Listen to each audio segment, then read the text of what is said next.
To conquer a single walled city, an ancient army moved roughly 19,000 tons of solid stone entirely by hand.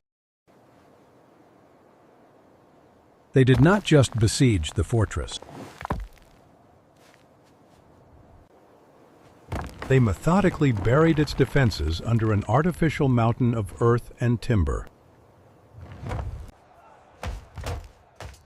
This was not a chaotic clash of swords. It was a calculated, industrial-scale dismantling of human will. Welcome to the terrifying perfection of the Assyrian war machine. Subscribe for early intelligence reports on history's deepest secrets. The Near East in the late 8th century BC was a volatile powder keg of resentment. Assyria ruled with an iron fist, extracting crippling taxes from its subjugated vassal states. King Hezekiah of Judah inherited a kingdom bound by these humiliating treaties.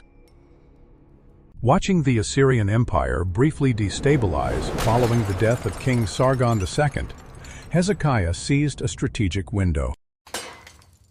He officially severed diplomatic ties with Nineveh and withheld the annual tribute. This bold rebellion was encouraged by the ambitious pharaohs of the 25th dynasty of Egypt. Egypt promised swift military intervention if the Assyrians dared to march on Judah. Hezekiah spent years fortifying his major cities. He carved new water tunnels and stockpiled vast reserves of grain. He firmly believed his extensive defensive preparations could outlast a prolonged Assyrian campaign. But Sennacherib, the newly crowned Assyrian emperor, was a ruthless master of grand strategy. He recognized that allowing Judah to successfully secede would trigger a domino effect across the Levant. The imperial response had to be overwhelming, systematic, and merciless. The great Assyrian war machine was rapidly mobilized. This was not a disorganized levy of untrained peasants. It was a highly professional, year-round military force fueled by unmatched imperial logistics. Sennacherib marched south, systematically dismantling rebel coalitions in Phoenicia and Philistia. He isolated Judah from its northern and western allies with uncompromising speed. His vanguard bypassed minor skirmishes and struck directly at the core Judean defensive network. The primary obstacle standing between Sennacherib and the capital of Jerusalem was the fortress city of Lachish.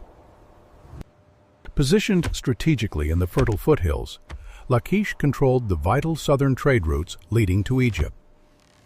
It was fortified with towering double walls, gatehouses, and deeply entrenched defensive infantry positions.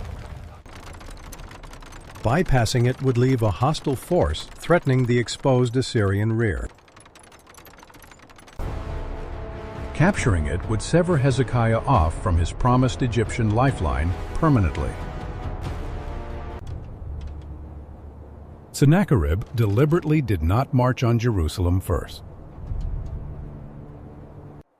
Annihilate.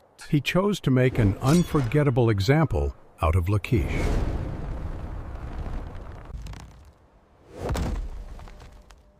The trap was set. When the Assyrian army arrived, they immediately executed a flawless encirclement of the fortress. Light cavalry units rapidly secured the outer perimeter to prevent any Judean messengers from escaping into the hills. Heavy infantry units established fortified camps, effectively building an armed city directly outside the besieged walls. The isolated defenders of Lachish manned their double walls, gripping their spears in a state of tense silence. The outer wall was deliberately constructed lower. It was designed to absorb initial kinetic shocks and disrupt advancing enemy formations. The towering inner wall loomed high above it. This provided a supreme elevated vantage point for deadly Judean archers. To physically breach this defensive complex, the Assyrians had to overcome extreme vertical disadvantages. However, Sennacherib profoundly understood that physical walls were only half of the actual battle. The true strategic target was the fragile psychological endurance of the trapped Judean garrison. Assyrian shock troops paraded safely outside bowshot, rhythmically beating their bronze shields. The resulting noise was scientifically designed to induce severe sleep deprivation and chronic anxiety. Prisoners captured from surrounding Judean villages were dragged directly before the sealed city gates. They were tortured and slowly impaled on thick wooden stakes in full view of their countrymen. Their agonizing screams echoed into the trapped city for days. This calculated terror tactic was explicitly meant to demonstrate the inevitable cost of continued defiance. Trapped inside the city, the commanding governor of Lachish faced an impossible logistical dilemma. Critical food stores were carefully measured. But the sudden influx of terrified refugees drained local supplies exceptionally fast. Deep water wells slowly began to run dangerously low. Every single day, the siege continued. The internal political and psychological pressure multiplied. Outside the gates, the most ambitious engineering project of the era officially commenced. The Assyrian siege ramp remains one of the most staggering logistical feats recorded in ancient military history. Archaeological evidence clearly shows the ramp was meticulously constructed from millions of individual fieldstones. Enslaved laborers formed endless human chains. They passed heavy stones upward under the blistering Levantine sun. They worked under the constant threat of Judean arrows and the whips of Assyrian overseers. The ramp was angled precisely to minimize the steepness for the heavy siege engines. As the artificial earthwork crept ominously closer to the outer wall, the fighting grew intensely personal. Desperate Judean archers meticulously targeted the tiny exposed joints in the advancing Assyrian scale armor. But the elite Assyrian shield-bearers operated with a terrifying mechanical discipline. They tightly locked their heavy wicker shields together, rapidly creating an impenetrable mobile roof. Safely behind this screen, skilled Assyrian engineers laid heavy wooden planks directly over the jagged stone rubble. This vital engineering step created a stable, flat surface for the ultimate weapons of ancient siege warfare. How do you evaluate the commander's decision to hold Lachish instead of retreating to Jerusalem? The trapped Judean leadership quickly made a deeply desperate tactical choice. They urgently began constructing a secondary counter-ramp directly inside their own city walls. They frantically raised the height of their own defenses to match the approaching external threat. This contest transformed into a grinding, agonizing race of displaced earth and stone. Physical human fatigue reached critical levels. Broken men frequently collapsed from severe dehydration and exhaustion.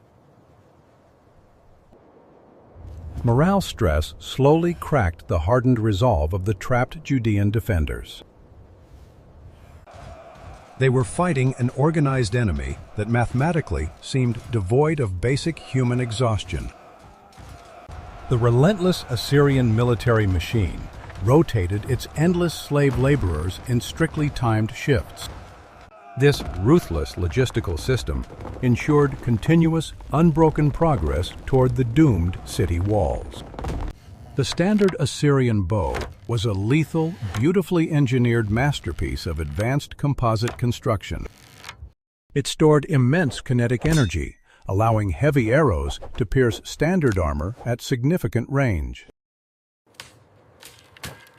The volley fire was strictly and mathematically orchestrated.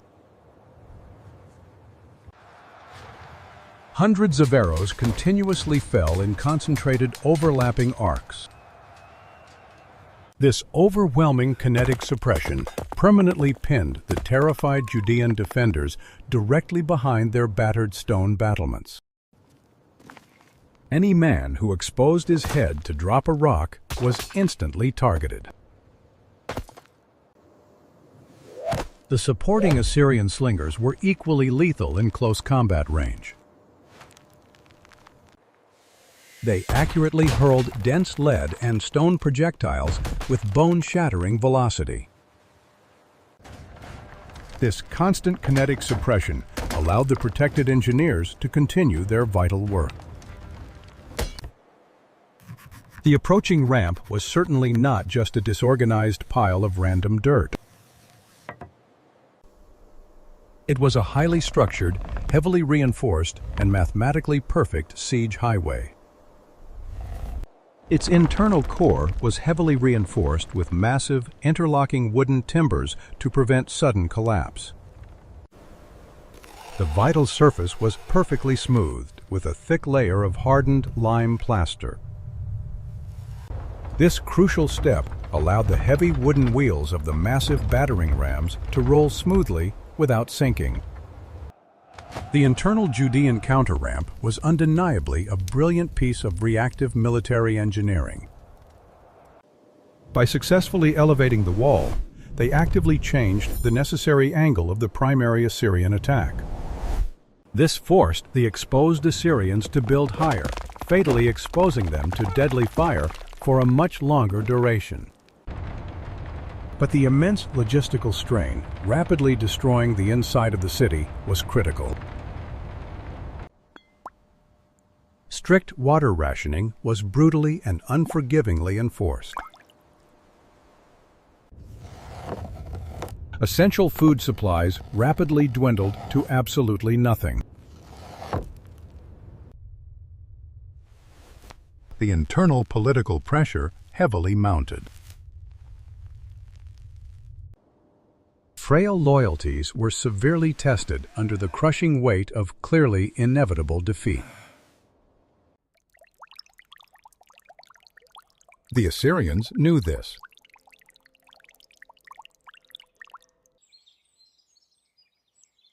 They masterfully weaponized time itself.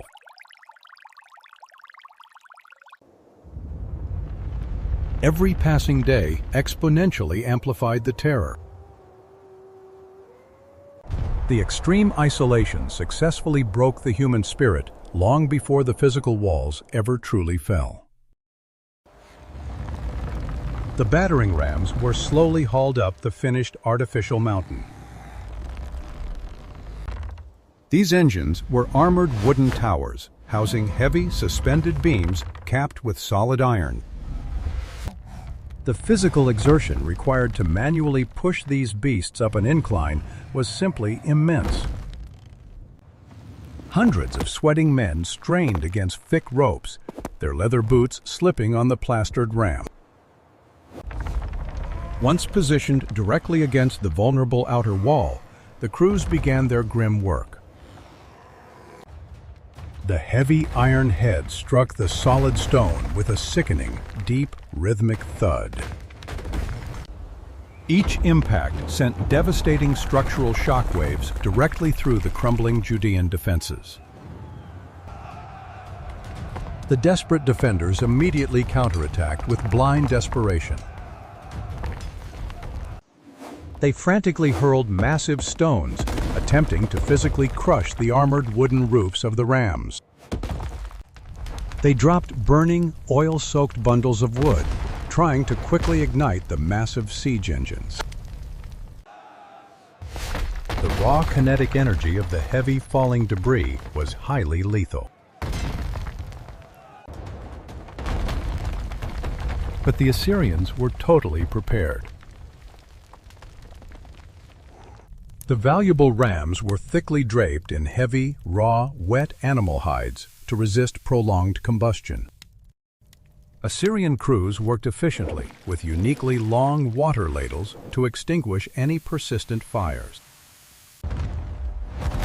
It was an immensely exhausting contest of pure physical mechanics. The relentless, constant pounding gradually and inevitably shattered the heavy limestone blocks of the compromised outer wall. A localized structural collapse violently created a terribly steep, treacherous gap in the defenses. The elite Assyrian shock infantry did not hesitate. They advanced directly into the ruined breach in tightly packed, heavily armored formations.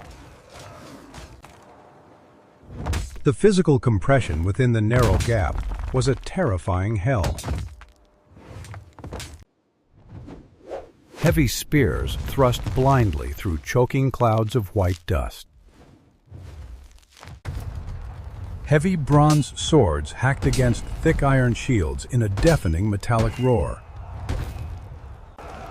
The narrow terrain completely negated the initial Judean numerical advantage at the point of contact. Heavily armored Assyrian troops utilized their superior weight to physically displace the exhausted defenders. Momentum shifted.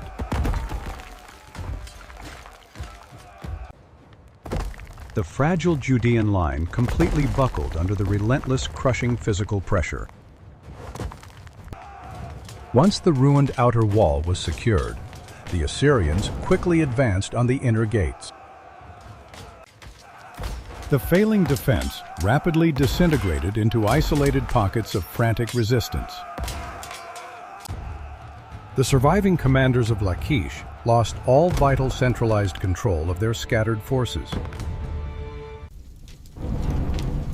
The burning city was methodically and violently cleared. There was absolutely no heroic last stand that could possibly reverse the grim tactical reality. The unmatched Assyrian war machine crushed the remaining resistance with calculated efficiency. The asymmetrical annihilation was complete. The silent aftermath was a terrifying masterclass in cold imperial terror. Sennacherib established his royal throne directly outside the ruined gates to pass final judgment. The surviving Judean leaders and captured military commanders were stripped and flayed entirely alive. Their ruined bodies were displayed prominently to ensure the dark message was etched into regional history. The terrified civilian population was systematically and coldly processed like common livestock. Families were torn apart as thousands were deported to the far reaches of the empire. They were forced to manually carry their meager possessions into an eternal exile. Lachish was left as a quietly smoldering, completely depopulated ruin. The calculated strategic dominoes fell exactly as the brilliant Sennacherib had originally calculated. News of the terrifying massacre reached the isolated capital of Jerusalem almost immediately. The profound psychological paralysis of the trapped King Hezekiah was absolute. His promised Egyptian allies never arrived to break the suffocating Assyrian siege. He was now effectively trapped within the high walls of Jerusalem without a single ally. To avoid the exact same horrific fate as destroyed Lachish, Hezekiah finally submitted entirely. He desperately stripped the sacred gold directly from the massive wooden doors of the Holy Temple. He emptied the vast royal treasury and sent his own daughters as hostages to Nineveh. Sennacherib coldly accepted the astronomical tribute and lifted the siege of the spared Jerusalem. The victorious Assyrian emperor returned home, having achieved total geopolitical dominance. He immortalized his glorious victory in the famed Lachish Reliefs securely inside his grand palace. These highly intricate stone carvings vividly depicted the brutal siege mechanics and the subsequent slaughter. It was pure, devastating psychological warfare permanently carved into solid stone. It effectively served as a highly permanent dark warning to any visiting foreign diplomat. The tragic fall of Lachish demonstrates the terrifying effectiveness of calculated industrial siege warfare. What ancient siege should we analyze in the next episode?